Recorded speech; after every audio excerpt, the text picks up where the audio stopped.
Students, so today we are going to start our next lecture, and in this lecture we will revise all the formulas related to the turnover ratio or the activity ratio. So let's just start with the first ratio, that is the stock turnover ratio. In the stock turnover ratio, the formula is the cost of goods sold divided by average stock. I repeat it again, cost of goods sold divided by average stock, जिसका हमारा answer 5 और 6 times आता है. मतलब कि हम ये मानकर चलते हैं कि अगर इसका आंसर 5 और 6 टाइम्स आता है तो it means it is a healthy position.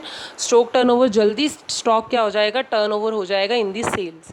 और if it is less than the 5 और 6 times, it means the stock turnover ratio is unhealthy. It means it will take time to convert it into the sales. Next is the cost of goods sold. Cost of goods sold is equals to sales minus gross profit. Cost of goods sold हम किस तरह से calculate करते हैं, by deducting the gross profit from the sales. और opening stock plus purchase plus all the direct expenses of the trading account. I am repeating it again, all the direct expenses of the trading account. In this we do not include the indirect expenses or the expenses which are not related to the trading account. Minus closing stock, ये इससे हम क्या करते हैं, cost of goods sold calculate करते हैं. Second is the average age of the stock. How we calculate the average age of the stock? That is the 365 days.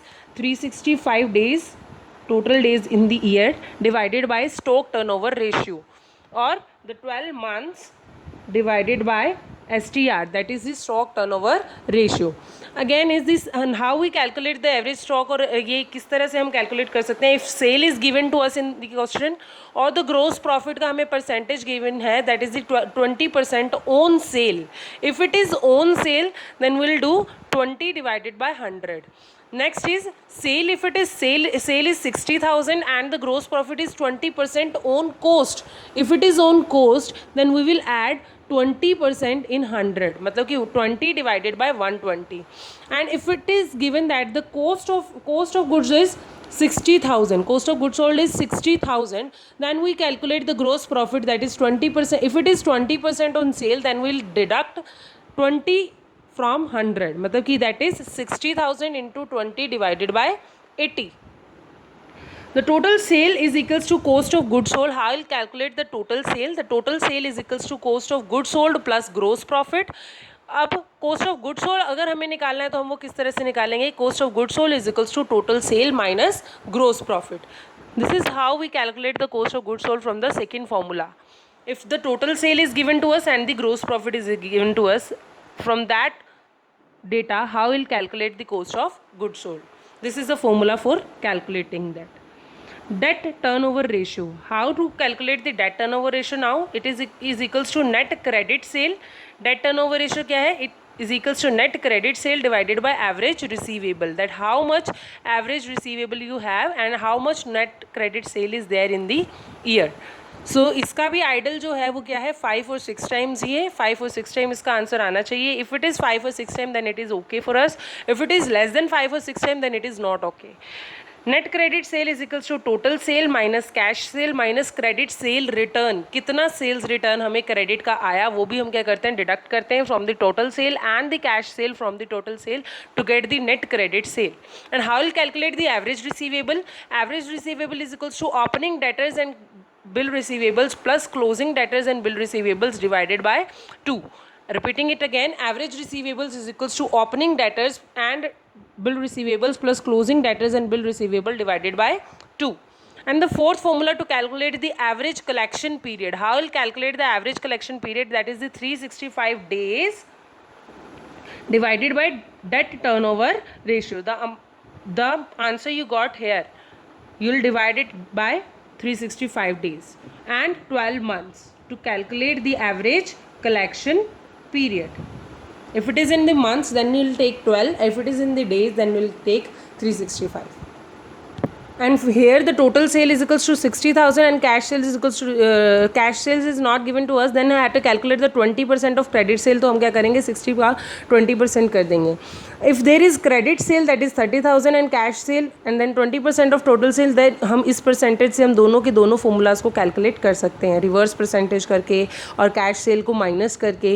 And cash cell अगर आपको गिवन है 20% और क्रेडिट सेल आपको given नहीं है, and the only thing is given to us is that 60% 50% of the total sale, then you will calculate the total sale also and the credit sale also from the given data.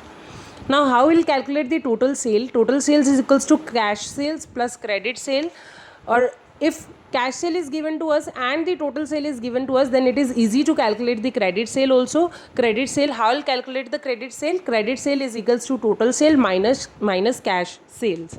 If the data given to you related to the total sale and the cash sale, then you can calculate the credit sale also, or credit turnover ratio. This is the fifth formula, that is credit turnover ratio. I'll calculate the credit turnover ratio, that is the net credit purchase divided by average payable. Net credit purchase divided by average payable. How to calculate the net credit purchase? Net credit purchase is equals to total purchase minus cash purchase minus credit purchase return. Total purchase में से हम क्या करते हैं, cash purchase को minus करते हैं, credit purchase return को हम माइनस करते हैं to get the net credit purchase. Sixth formula is the average payment period. जैसे कि हमने एवरेज कलेक्शन पीरियड कैलकुलेट किया था, यहाँ पर हम क्या कैलकुलेट करते हैं, average payment period. And to calculate the average payment period we divided CTR, that is the credit turnover ratio, by 365. मतलब 365 को हम क्या करते हैं, क्रेडिट टर्नओवर रेशियो के साथ डिवाइड करते हैं, और 12 months divided by credit turnover ratio. This is how we calculate the average payment period. Seventh and last one is the working capital turnover ratio. Working capital turnover ratio is equals to cost of goods sold divided by working capital. मतलब जितना आपने goods को sold किया उसकी cost divided by working capital is the working capital turnover ratio. Now how we'll calculate the working capital turnover ratio? That is the current assets minus current liabilities. और cost of goods sold का हमने पहले ही formula क्या कर लिया, revise कर लिया कि किस तरह से हम cost of goods sold calculate करते हैं. The same formula we are applying here also. और वर्किंग कैपिटल कैलकुलेट करने के लिए we need the current assets and the current liabilities. Now how to calculate these two ratios are not included in your syllabus, but just for the general knowledge I write it down. Fixed assets turnover ratio. To calculate the fixed asset turnover ratio, we'll calculate cost of goods sold divided by fixed asset, and current asset turnover ratio is cost of goods sold divided by current assets. So these all are the formulas related to the turnover or activity ratio. Please write it down in your fair notebook and revise it properly to calculate the activity ratios and the turnover ratios. It will be very easy for you guys if you know the formulas